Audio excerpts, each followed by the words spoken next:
Hello and welcome to another episode of Let's Get Creative, and today what we're going to be doing is using a very simple tool, which is the crop tool.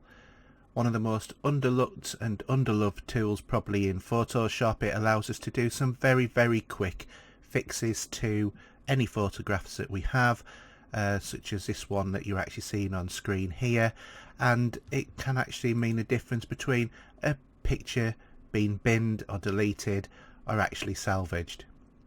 So here we've got a picture. It looks like the photographers actually thought that they were in the Adam West old Batman TV program from the late 60s, early 70s, because everything's shot at 45 degrees, and of course pretty useless. But in the middle here we do actually have quite a nice shot of the couple stood there.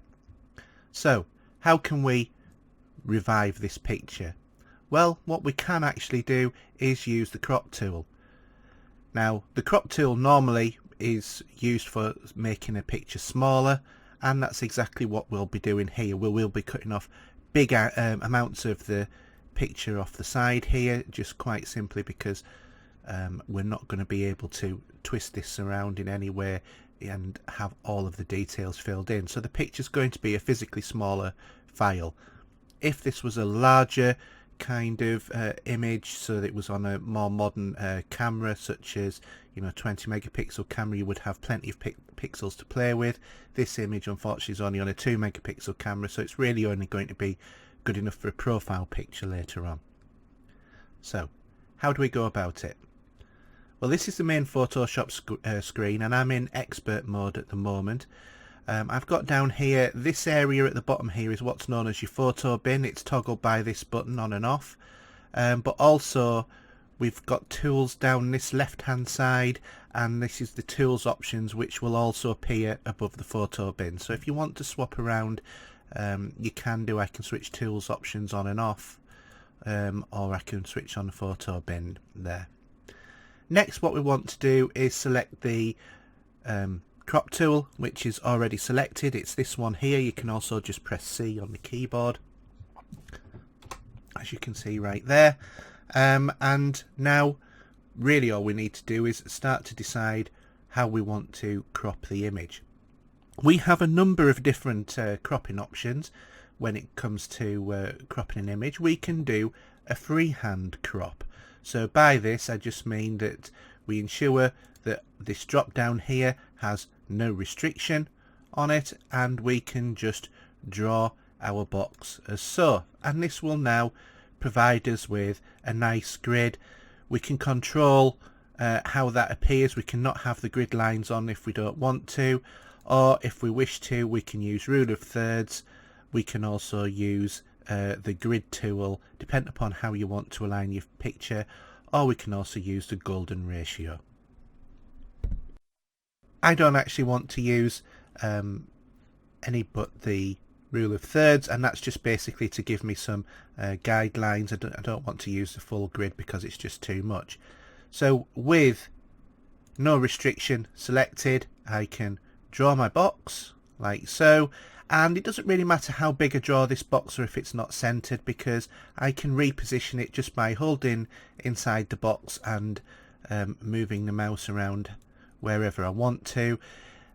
This is center point, the rotation point for your image there.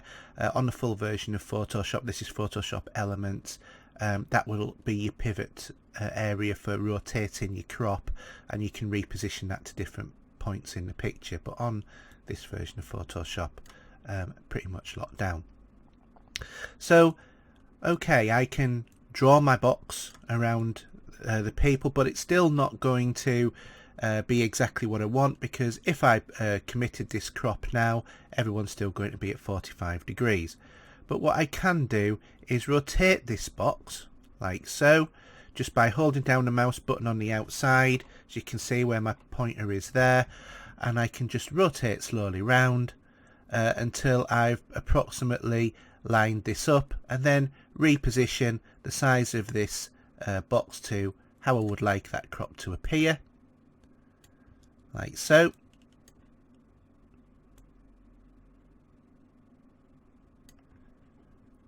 And I can also put in some other parameters, but I'll talk about those in a moment. If I'm happy with the way that the picture appears there, I can just click on OK, and the picture's cropped. I'm not too worried about the fact that now the angle is worse and it's at 90 degrees, because all I need to do is just go up to Image and Rotate, and then rotate it left by 90 degrees, and there is the final cropped picture, which is certainly, I'm sure you will agree, a lot better than the 45 degrees it was moments ago. A lot of the time people want to crop the pictures because they want to crop to a specific size. Now, if you're wanting to do it to a specific size, there are a number of presets here in the options for the crop tool. Remember to get the options on. If they're not appearing, just click on the tools option icon, which is right there. You can use this drop down and you can now specify the ratio that you actually want to use. You can use the same ratio as the photographs or whatever that is. If it's a widescreen shot, you can do that. If it's not a widescreen shot, you can use whatever dimensions that the photograph are, and then it will bound the ratio of the width to the height to whatever you select. Likewise, if you're trying to produce something that's going to go on a normal size TV now, so that would be 16:9, you can select the option here, or there are normal photograph kind of sizes here. So let's have a look at a 4:6 sort of photo, and what it's doing is it's putting in 6 inches by 4 inches. I can set the resolution if I want. Photoshop will stick in extra pixels into here and try and expand the picture if you put in the wrong number and there isn't enough pixels there, but you can also specify it. So if this was to be 72 DPI, because it's going to be on a standard monitor, I can type in 72 DPI in there like so, so that's pixels per inch, or I can do pixels per centimeter. Most of the time people like to use pixels per inch. And now all I do is again draw the box. Now, as you can see by this box that is being drawn, there are a number of dotted lines that are moving along. I tend to refer to those as the marching ants, and when you see the marching ants drawing along, that is the shape of the box that you're drawing. So I need to approximate the size that I want, get it like so, and then move this box to where I need to. Again, go into the outside of the box where your icon turns into this curved arrow with a double-ended arrow at each end, and I can rotate this in whatever direction I want, so do like so. But this is now binding it to the dimension, so it doesn't matter which side or which of these grab handles to resize the picture I go to, it's always going to be to a fixed dimension. And then when I'm happy, I can click on OK. Again, the same thing, but just rotate the image to the left, and there we have the same picture, but this time it has been bound to specific dimensions. Obviously you can specify these as well. If you want to, you can actually say I want to do a 1:1 shot, so you get a perfect square, in which case you can also specify the resolution. So in this case I want to do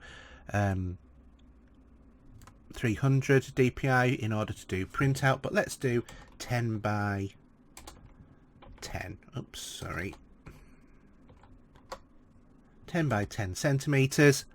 So here, as you can see, I've actually, on both of these areas here, I've specified the width and the height. If I'd put a different one, saying I'd done this 10:20 centimeters, but I'd realised that suddenly, when I'd done it, I'd actually put the dimensions in the wrong way. What I can actually do is swap them around, so it's actually got them the right way now, and next time I draw the box, the dimensions are better.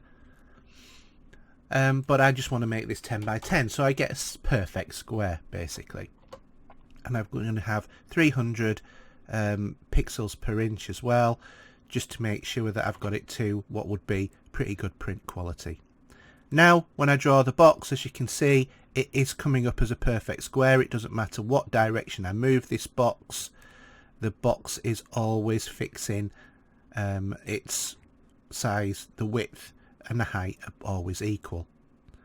Then I just reposition this to where I want to, rotate the box like so, then click on OK.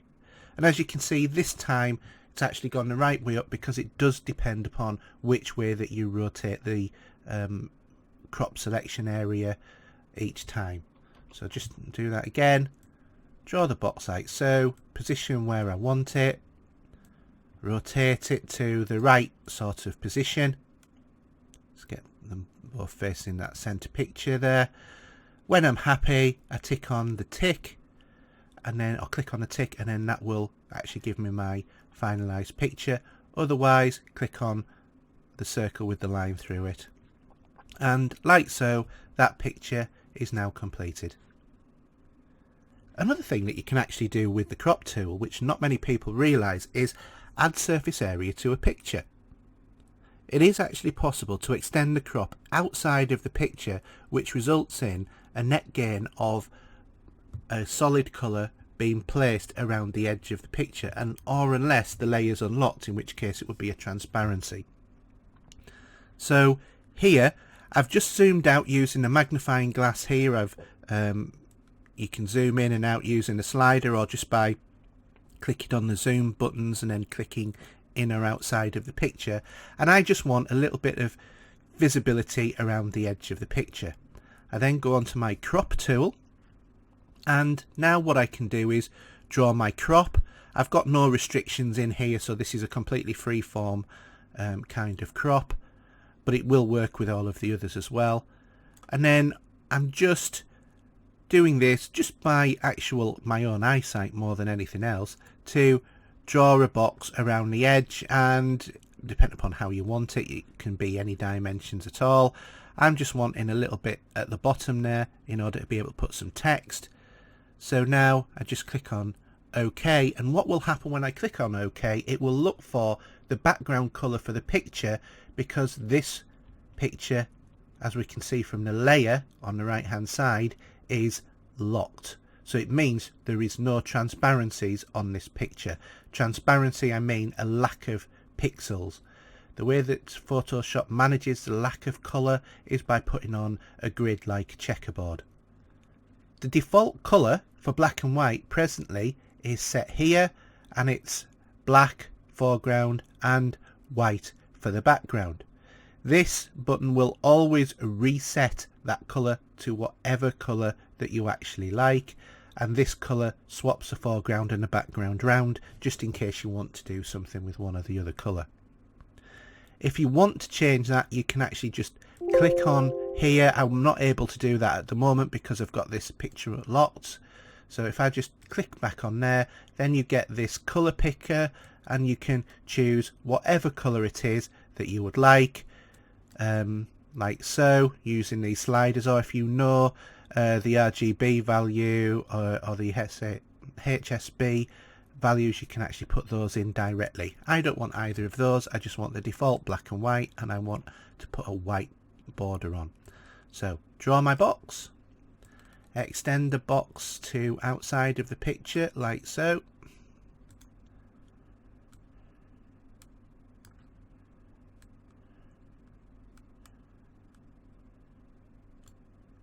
and then when I'm happy, I can click on OK, and it's given me a sort of semi-Polaroid picture.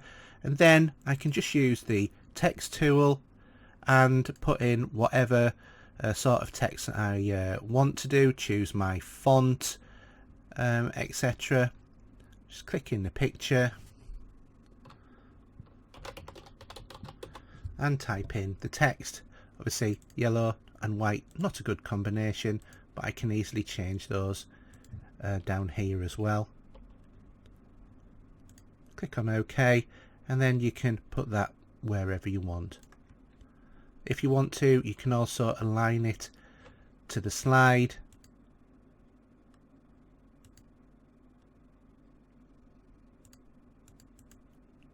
Like so.